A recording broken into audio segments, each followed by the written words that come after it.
Балаңыз қазір күдікті ретінде отыр. Өйтіп тәрбиелеген жоқпын. Балам тәртіпті жаңа ондай жолға барады деп ойламаймын. Құдай сақтасын. Сенбейсіз ба? Мүмкін емес, мүмкін емес. Сенбеймін, мүмкін емес. Ол әкесі қатты, әкесінен қорқады негізі. Мүмкін емес. Бірақ Наурызбен жақсы сөйлеседі. Оны мойындаймын. Айтып құда бала ғой соғып отқан. Не амандық па, аман, иә. Онда жүр екен, ауылға ит барды деп айтады, Ақбаян айтып отады. Наурыз келіпті ғой деп. Ондай жамандыққа қимаймын, балам тәрбиелеген жоқ. Наурызбен жақсы сөйлеседі деген қалай ол? Жақсы енді бұл. Үнемі қарым-қатынаста бола ма? Жақсы, ауылдан келіп жатыр дейді, Наурыз келіпті ғой дейді. Сосын сондай естіп қалам ғой енді. Мен Аманбекен ауыл деймін. Мына хабарды естігеннен кейін сіз СМС жаздыңыз ба балаңызға? Телефон соқтыңыз ба? Соқтым. Мен кеше полиция естіді, айттым. Жүзу жүрсімен, жақсы жүрсімен не жағдай болып жатыр? Мені мазалап жатыр полициялар. Не болып жатыр? Балам дұрыстап жүрсін. Ешкім ала жүрмін, аттама, жақсы болды. Мен саған ештеңе неткен жоқ, балдарың аман есен. Алды ма телефоныңыз? Соны алдым, бірақ ол оқымапты. Мен жаздым, ау деймін жаздым. Ау деймін жаздым. Соңғы рет қашан кіріпті WhatsApp-қа балаңыз? 11 деймін. Сол соңғы рет 11 кірген балаңыз. 15-е тұр. Сол сіз жазғаныңызда 11 күні ма? Жоқ, одан кейін жаздым, 11-нен кейін. Енді мына балаларыңыз баланы кім қарайды деп ештеңе айтқан жоқсыз ба? Сізге ауыр емес па 5 баланы қарау? Ауыр емес. Өзім міндетім ам, тек мен бір қателігім доверенность алмай қолым. Соны мүмкініп тұрмын. Әке-шесін апарып нотариуске алуым керек қой. Маған қиын емес, өзім немерелерім ғой. Әкесі апа жолдасыңыз қайда? Астанада емделіп жатыр аяғынан. Бізде сахардан аяғынан операция болды. Күшейіп кетті енді.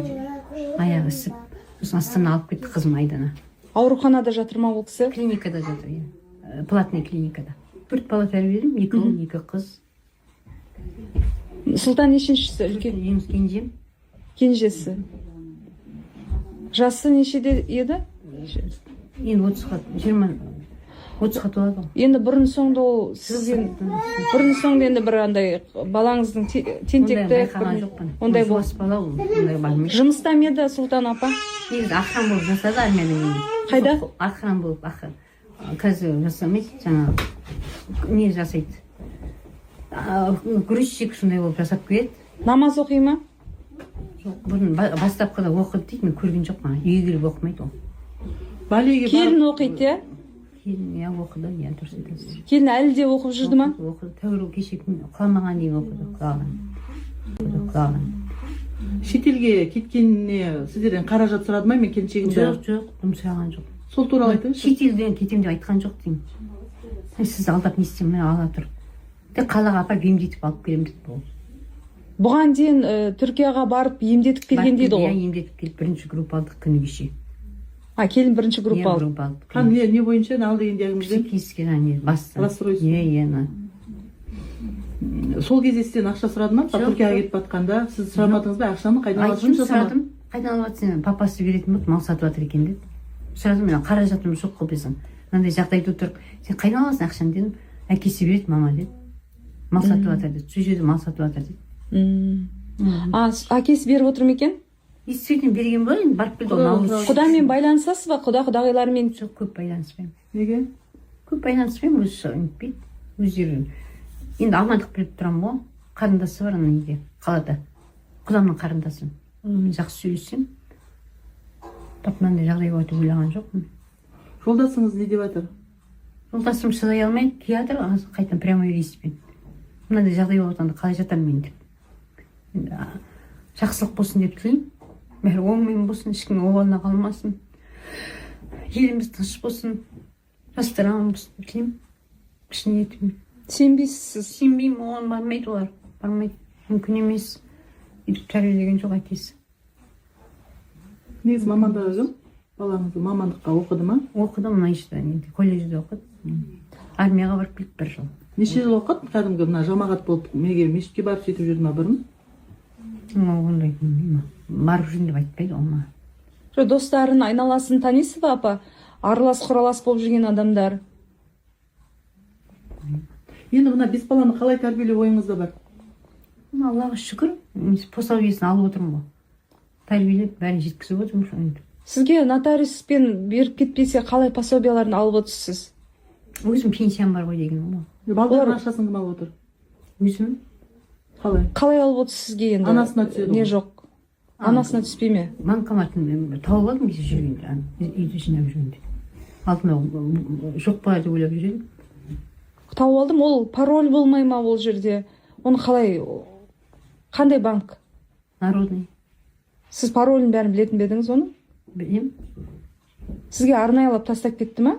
Балам айтты, иә, алып қаз, мама, ақша керек қой саған деп. Баламды алып бардым.